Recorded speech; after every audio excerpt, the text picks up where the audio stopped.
எல்லாருக்கும் மாலை வணக்கம். சாயந்தரம் ஏதாவது ஸ்நாக்ஸ் வேணுனாங்க, சரி ஏதாவது செஞ்சு தரலாம். இனிப்பாக வேணும்னாங்க, சரி உடனே ஒரே செகண்டில் பாருங்க. இந்த கப்பில் 2 கப்பு கடல மாவு, உடம்புக்கு ஹெல்த்தியானது தான். அதனால 2 கப்பு கடல மாவு, ஒரு 3/4 கப்பு சர்க்கரை அரைச்சிட்டு வந்தேன். இதுலேயே நான் ஒரு 3 ஏலக்காய் போட்டு அரைச்சிட்டு நல்லா நெய்ஸாக அரைச்சிக்கோங்க சர்க்கரையை. இப்போ இதில் கொட்டிக்கலாம் சர்க்கரையை.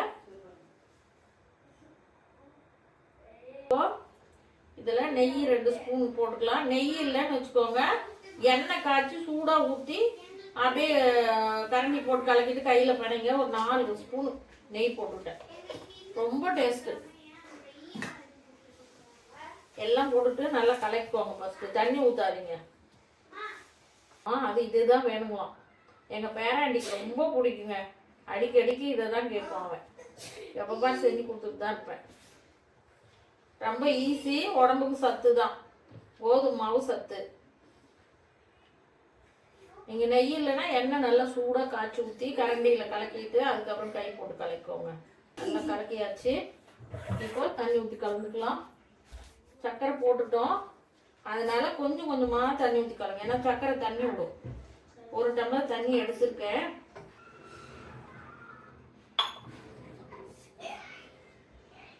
கிராம் மாவு இருக்கும். இந்த கப்பில் 2 கப்புக்கு 3/4 கப்பு சர்க்கரை. 1/2 கப்பு வச்சிங்கன்னா கூட போதும். 3/4 கப்பு கொஞ்சம் சர்க்கரை நல்லா டேஸ்ட்டாக இருந்தால் இந்த கலகலை ரொம்ப டேஸ்ட்டாக இருக்கும்.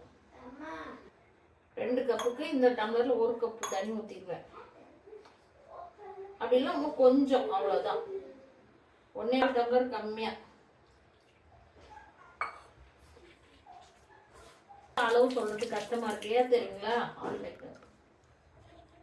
இது வந்து ஒரு மாவு நல்லா தண்ணி இருக்கும், ஒரு மாவு தண்ணி இருக்காது. அதனால தான் அளவு சொல்லலை.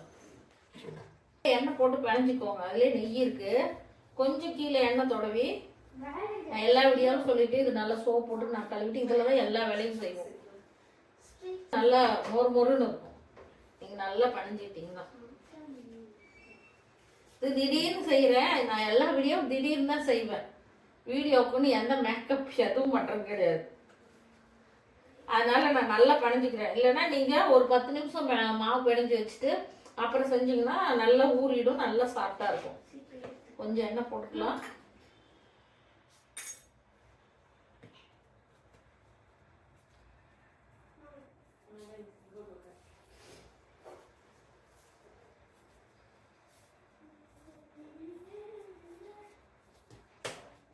அவ்வளோதான் வச்சு இப்படியே கொஞ்சம் இருக்கட்டும். அதுக்குள்ளே நம்ம ஸ்டவ் பற்ற வச்சுக்கலாம். எண்ணெய் காய வச்சுக்கலாம்.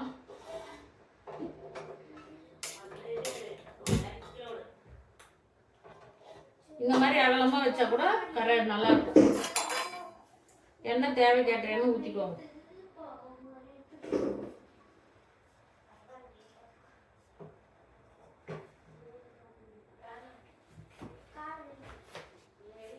எண்ணெய் காயட்டும்.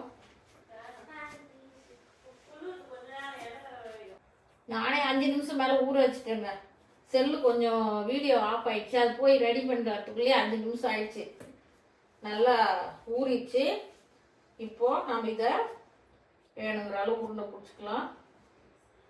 நல்லா பெருசாக பிடிச்சிக்கோங்க. இந்த அளவுக்கு உங்களுக்கு நெய் வேணுன்னா போட்டுக்கோங்க. நான் ஏற்கனவே நெய் நிறையா போட்டேன், அதனால் இப்படி எண்ணெய் தொடக்கலாம்.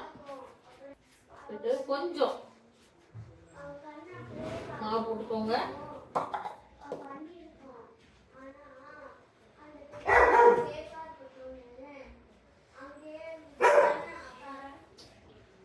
இந்த சக்கரை போட்டிங்கன்னா அந்த மாவு நல்லா பிடிச்சிக்கும், டேஸ்ட் நல்லா இருக்கும். அதுக்காக இது ஒரு அகலமான தட்டில் எடுத்து வச்சுக்குவோம். இந்த மாதிரி தட்டில் மாவு போட்டுக்கோங்க. எல்லாம் ஒட்டிடும்லாம்.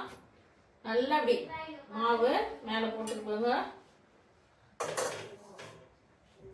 எல்லாத்தையும் அதே மாதிரி ரெடி பண்ணிக்கலாம். ரொம்ப மெலிசா தேய்க்கணும் இல்லை, ஓரளவுக்கு தேய்ச்சாலே போதும்.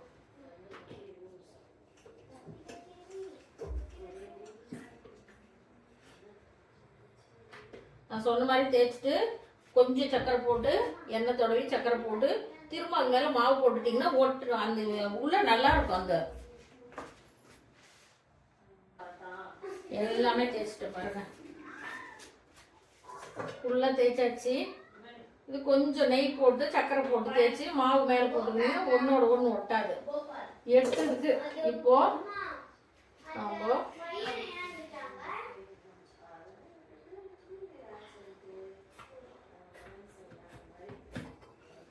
ரெண்டு ரெண்டாக வச்சு தேய்ப்போம்.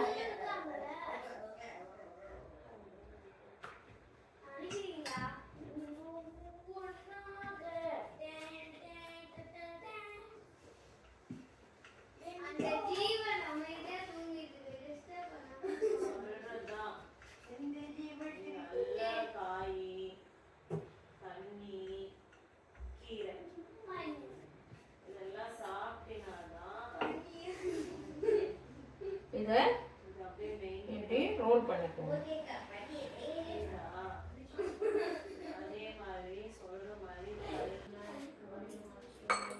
கொஞ்சமா தண்ணி போட்டுட்டு இந்த மாவையே கொஞ்சமா அப்படி பண்ணிட்டு அப்படி விட்டுலாம். அது அந்த மாவு போட்டு ஒட்டிக்கிட்டோம்னா பிரியாது. இல்லைன்னா பாருங்க இதெல்லாம் பிரியுது. சரி, நான் ட்ரை பண்ணேன், பிரியுது. அதனால இப்படி மாவு போட்டு ஒட்டிக்கிட்டோம்னா பிரியாது. எண்ணெய் காஞ்சிச்சு. ரொம்ப எண்ணெயும் காயக்கூடாது. ஸ்லோவில் வச்சு பாதி எண்ணெய் தான் காயணும். ஏன்னா உடனே செவந்துடும் ரொம்ப எண்ணெய் காஞ்சா. அது ஒவ்வொன்றா எடுத்து போடுங்க. நம்ம அந்த மாவு போட்டுருக்கல, அதனால ஒன்றோட ஒன்று ஒட்டிக்கும். அதனால இப்படி ஒவ்வொன்றா எடுத்து போட்டுருங்க.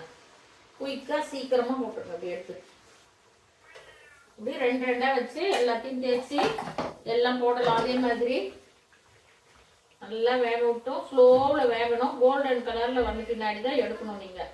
அப்போ தான் நல்லா மொறு மொறுன்னு உள்ள நல்லா சாப்பிட்டா சாப்பிட்றதுக்கு நல்ல டேஸ்ட்டாக இருக்கும். மாதிரி இருக்கு கோதுமை பிஸ்கட்.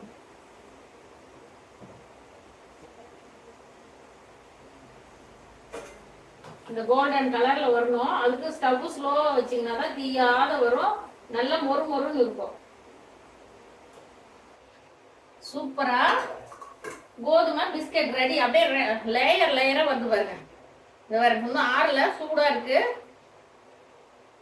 அப்படியே வருது பாருங்க. எல்லாமே செம்ம சூப்பரா இருக்குதுங்க.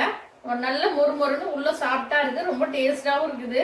நீங்களும் இது மாதிரி குழந்தைங்களுக்கு செஞ்சு ஸ்கூல்ல ஸ்நாக்ஸ் யாராவது கெஸ்ட் வந்தா கூட வச்சு ஒரு காஃபி வச்சு ஒரு காரம் வச்சு இதோட கொடுக்கலாம்.